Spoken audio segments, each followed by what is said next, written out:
I've spent the last 2 months of my life obsessing over the best prompts for ChatGPT, and this is the best social media and AI strategy that I've found. Now, before I dive into the best, let me tell you what the worst is on the screen here. And the worst would be just going to Google and saying, what are the best prompts to use on ChatGPT? This is the first result here, and they've got way too many to actually begin to choose from now. But secondly is, it misses the whole point of how ChatGPT should be used. I wrote about it a while ago in my newsletter. If you do want to sign up, just go to my website. It'll be in the description. But the key to using ChatGPT or any AI model is a framework called prime prompt and proof.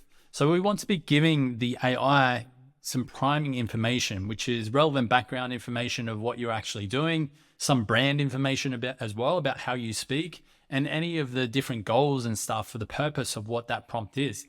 Then we want to give the actual prompt. So you could do that in multiple steps in ChatGPT itself, in the actual dashboard, or you could look at it from a different way. And I have this full system here that I built where I take in one particular long form piece of content, like a YouTube video, for example, and then I run it through a whole different workflows. And one of those workflows is social media.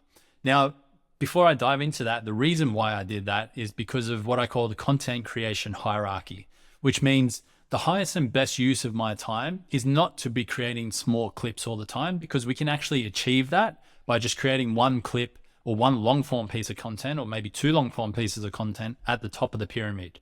The long form content that we as business owners should focus on are things like podcasts, YouTube videos, and newsletters. Things that only us can do, only we can do.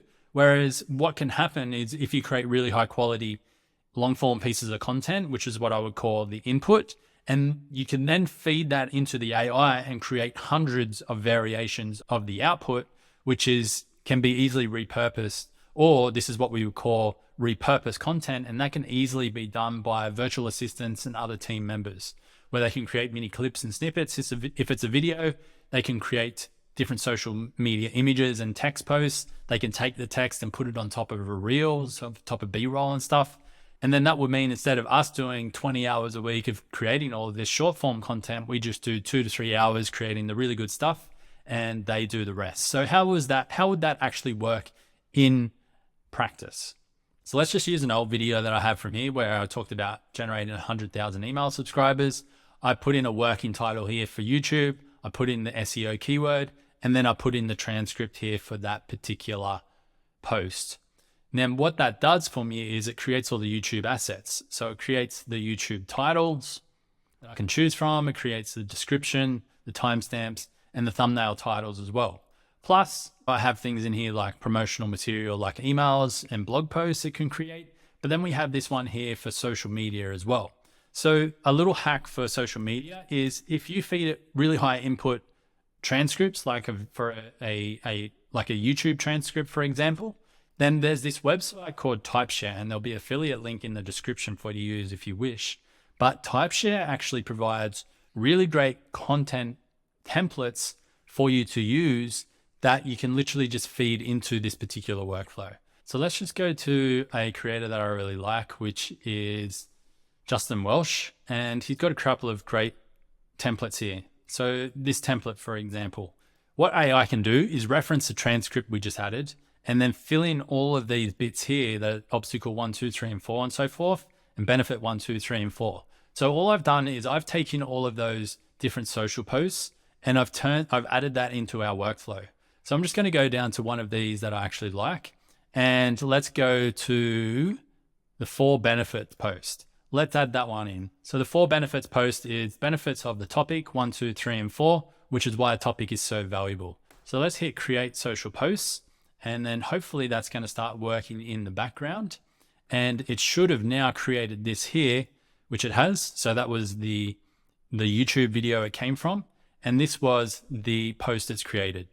So that video was about virtual summits, and it's saying benefits of virtual summits: enhanced positioning, attraction-based marketing, high conversion rates, lead generation, which is why online virtual summits are so valuable. So this is taking a template that works in real life based on a real influencer, and then it's taking our transcript, write it in the way that we like it, and then we just need to come in, maybe do a couple of edits, and then simply put it out. So I could take that, format it properly, maybe add a few extra words if I need to. Then I could put it on top of an Instagram image. I could put it over the top of B-roll for all of the different reels on TikTok, Facebook, YouTube, Instagram.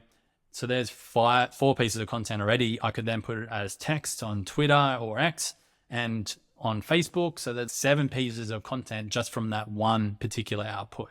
Now I've got more than 80 different templates, 85 templates that I could run through. And the best part is, since I'm connected to the OpenAI API, then it doesn't cost a lot of money to create as well. So in my opinion, that is the best social media and AI strategy to do today.